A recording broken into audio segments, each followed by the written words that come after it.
we see the slumbering grad student in social isolation, blissfully unaware of the fact that it is 5 p.m. in the afternoon and that she should have been awake 7 hours ago.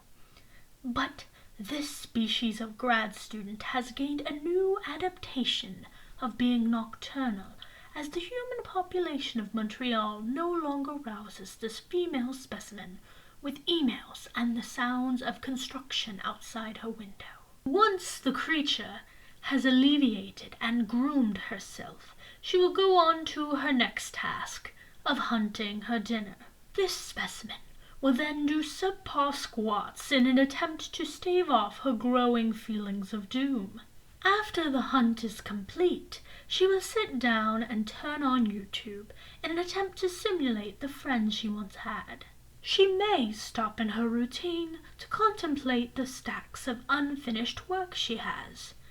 She may even think about that thesis that she has to get done before remembering more important items on her to-do list.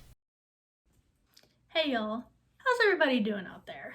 I haven't been doing that great, and I don't think I'm alone in that. This whole situation has been really financially and emotionally draining for a lot of people. Even if you're lucky enough that nobody you care about has gotten sick or lost their jobs, it's a scary situation right now.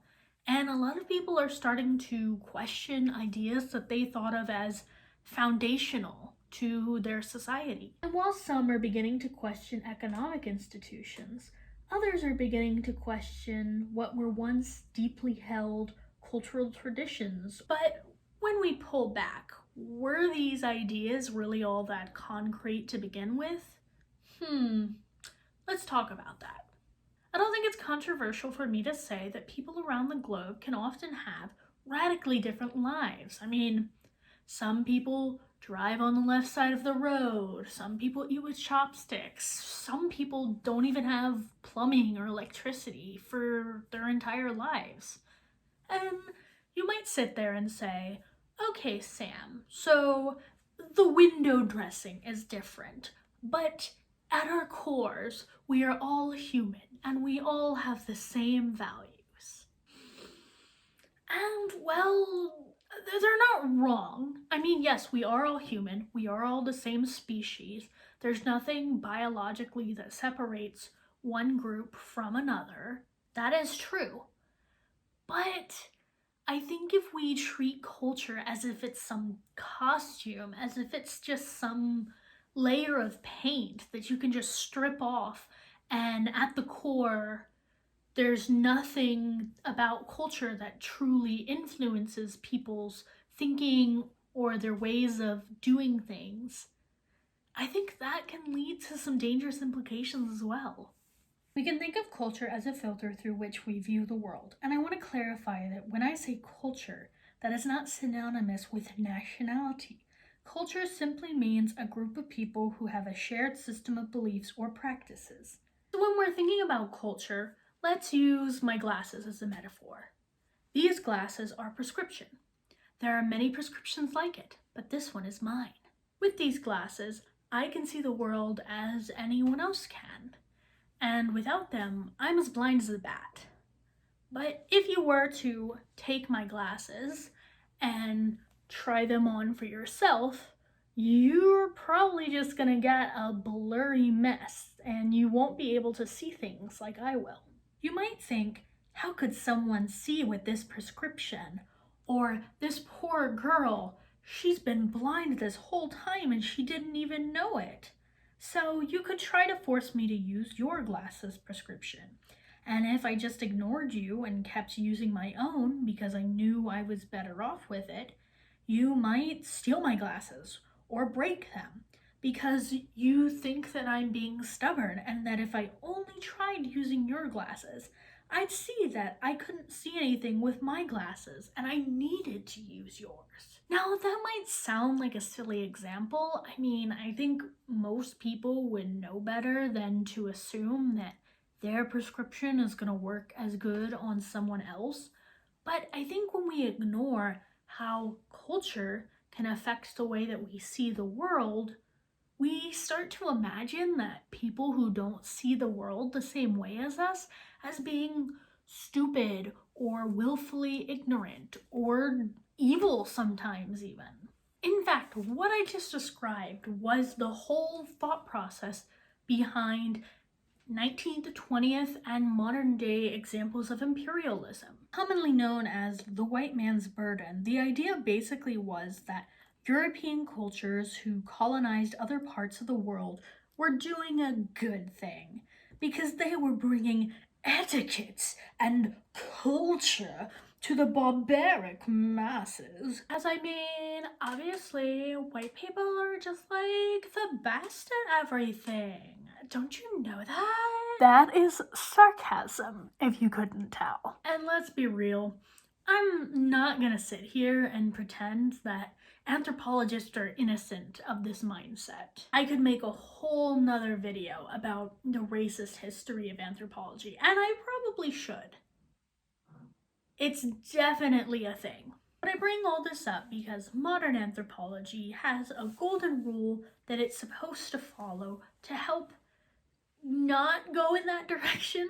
And that golden rule is cultural relativism, a term that was popularized by the daddy of American anthropology himself, Franz Boas. Unfortunately, it's also a word that has entered the culture war. So to make sure we're all on the same page, I am going to give you the literal dictionary definition of the word. The Oxford Dictionary defines cultural relativism as the position that there is no universal standard to measure cultures by, and that all cultures are equally valid and must be understood in their own terms. All cultures are valid. I'm a serious academic. So yeah, I gave you the definition, and I think most people who aren't openly racist or xenophobic would probably agree with that definition and say, okay, all cultures are equal, all cultures are valid. Great, good, we're all on the same page. But it's easy to backpedal on that when you're given actual examples. So back when I was a little baby anthro in undergrad, my professors would often push us on this idea and make us really question our values by giving us specific examples of certain cultures or certain cultural practices and make us think of how we thought about them and how we were viewing them through our cultural prescriptions. And I'm gonna put a trigger warning right here. If you experience any sexual abuse at a young age, you might want to skip over this section. One example that my old professors would use was a tribe in Papua New Guinea called the Atoro people. So this tribe became famous in anthropology classrooms because of a practice that is commonly referred to in the literature as ritualistic homosexuality.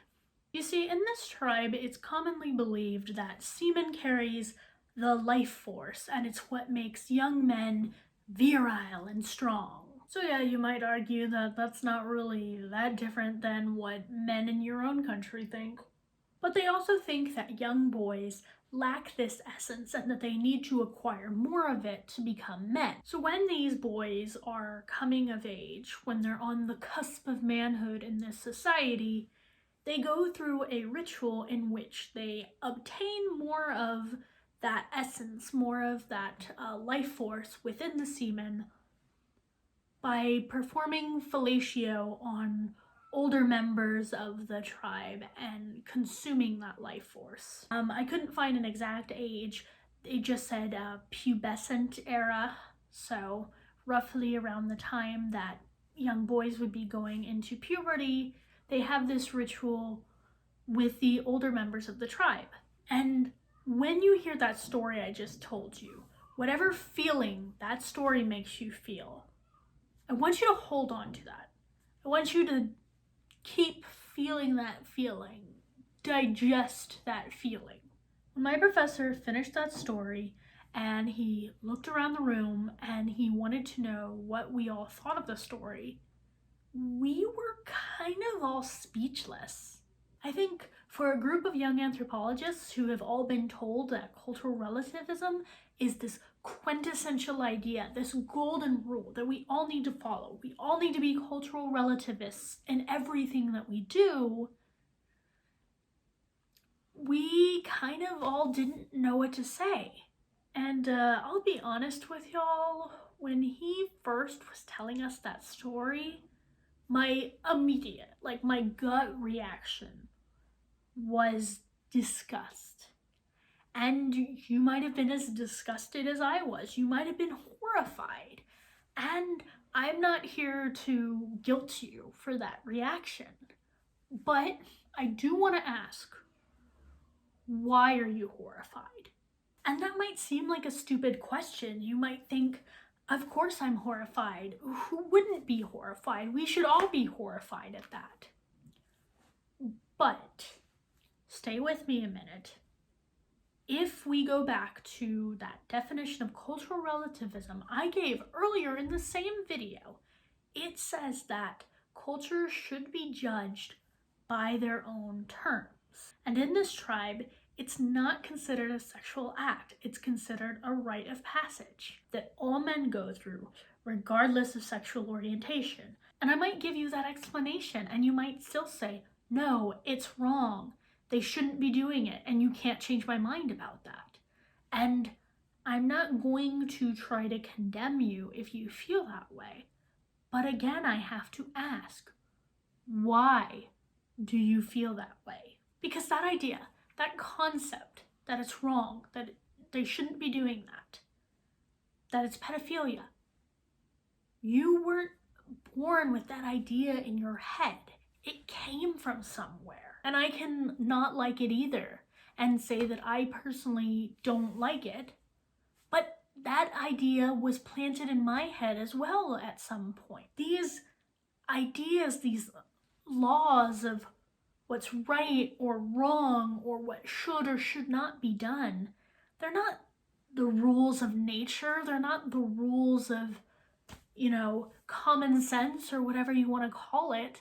They're cultural. I want to show you that when you have these emotional reactions, you're reacting the way that you are taught is acceptable to react to these things. The ideas that you have, the opinions that you have, they're all shaped by the culture that you grew up in and the culture that you're surrounded with once you get older. Now, I want to make it clear here.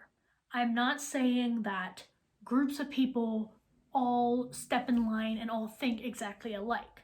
I'm also not saying that you can't change your mind or change your opinion on something. But if we ignore the influence that your culture plays in shaping the way that you think, shaping your thought processes and your opinions, it's very easy to fall into groupthink or be manipulated to think that the way that you think is the right way, the common sense way, and that anyone who doesn't think that way is an outsider or is malicious in some way. And that can keep you from accepting and allowing in viewpoints that differ from yours. So when anthropologists go and we research other cultures, we have to constantly be conscious of the fact that we're viewing everything through our own cultural lenses. And if we don't keep conscious of that, it's very easy to start to objectify or make other the people that you're studying. If we go back to the glasses metaphor for a second, we can think of glasses as culture, as the filter that light comes through, and we can think of your individual prescription as positionality. Positionality is how you position yourself within your research. It's recognizing the ways in which the cultures that you're a part of can shape the way that you view the culture that you're researching. Some people choose research that is highly tied to their positionality, while others prefer to study groups that they're completely different from. Because of pillars in anthropology like positionality and cultural relativism, you'll often hear those in the discipline say that objectivity isn't real. Although saying objectivity isn't real, I feel is kind of a hard thing to sell people on because it's kind of tough to bring it up without sounding like, whoa man, what if objectivity doesn't exist? What if we're all just like slaves to social convention, man? So yeah, I kind of worry that I sound like that. But I do truly think that objectivity doesn't really exist. And I can give you a good example. I mean, if we think back to the story that I told you about the Etoro tribe, did you have an objective reaction to that? And I can hear someone now saying, well, that's because you're from a soft social science. But if you were from one of the good, the hard sciences, they're obviously, unquestionably objective. Except not really. If you know anything about scientific history or medical history, you'll know that those rules and laws and models are constantly changing and evolving as we push forward and get new ideas. And that's not even to mention the fact that, scientists don't just meditate in a field until all of the secrets of the universe come to them. For any scientific breakthrough to happen, scientists have to conduct experiments. And those experiments are designed and performed by humans. And humans make mistakes. It might be that the experiment was flawed to begin with. It might be that you think you're looking at one thing while you're looking at another, or maybe the person who performs it screws it up. But the fact is that the way that we have to measure all of these sciences, from the hardest to the softest, is through humans. And humans are inherently subjective, as we've established. So, am I trying to say with all this that scientists and experts can't be trusted, or that cultures are always 100% correct and they can never be questioned? No, I'm not trying to say either of those things. I'm just trying to get you to recognize that you have a culture filter as much as I do, and you are no more objective than I am. And if we can recognize that, we can start to also recognize how we are shaped by those culture filters. And if you really want to be able to change your point of view or understand where others are coming from, you need to recognize when your culture filter is affecting the way you see things. The bedrock of all cultures is change. Cultures are constantly changing and evolving, and things that we once thought were unthinkable are now the accepted way to do things in many ways. If I look at my own American culture, there was once a time that segregation was okay, or arresting queer people for being queer. And I'm not trying to say that America is a perfect place right now, especially in this administration. But many awful things were once part of American culture and the culture of many different societies until someone took a hard look at their glasses, noticed there was a smudge on them, and thought, I should clean these. And if you won't even recognize that you're wearing glasses in the first place, how are you going to notice when they get dirty? So yeah, objectivity isn't real, and society was built by us. So I think that's something important to keep in mind when we're in the middle of a global pandemic. And if you liked what I had to say here, I love to get feedback. I love to hear what topics you guys want me to cover, as I'd love to do more educational content like this in the future. So yeah, like, comment, subscribe. You know the whole spiel by now. Bye.